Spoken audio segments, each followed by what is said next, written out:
Look at this video through the lens of what we're now talking about. I see the need for action. I see the need for a great reset. This pandemic has provided an opportunity for a reset. History would look at this crisis as the great opportunity for reset. We have a unique but rapidly shrinking window of opportunity to reset ourselves on a more sustainable path. The Great Reset. The Great Reset. The Great Reset. Great Reset. What does the Great Reset look like?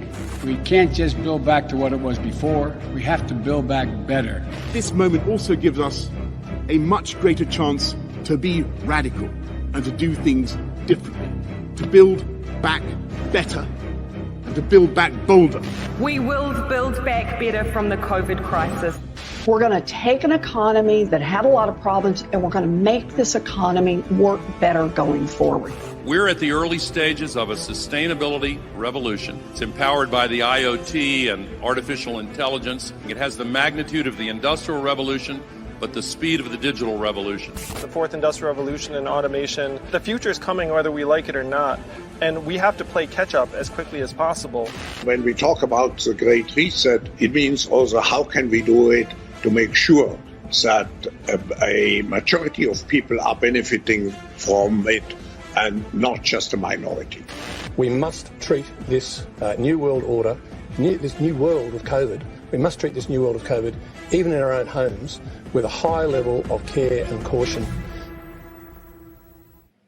These are the people who have retreated over the hill after the battle we've just won. They are recollecting in Davos from one of those speakers that all of those leaders that we trust, they're bowing down to this statement from people like this. In the Industrial Revolution of the 19th century, what humanity basically learned to produce was all kinds of stuff like textiles and shoes and weapons and vehicles. And this was enough for very few countries that underwent the revolution fast enough to subjugate everybody else. What we're talking about now is like a second industrial revolution, but the product this time will not be textiles or machines or vehicles or even weapons. The product this time will be humans themselves. We are basically learning to produce bodies and minds. Bodies and minds are going to be, I think, the two main products of the next wave of all these changes. And if there is a gap between those that know to produce bodies and minds and those that do not, then this is far greater than anything we saw before in history. And this time, if you're not part of the revolution fast enough, then you probably become extinct.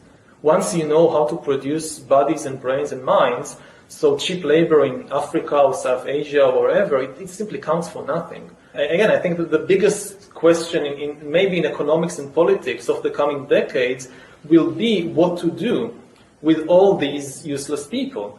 I don't think we have an economic model for that. My best guess, which is just a guess, is that food will not be a problem.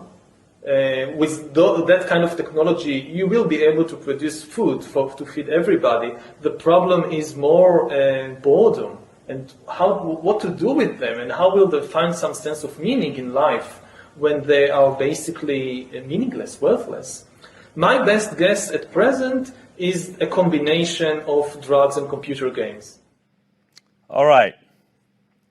I think we get the point.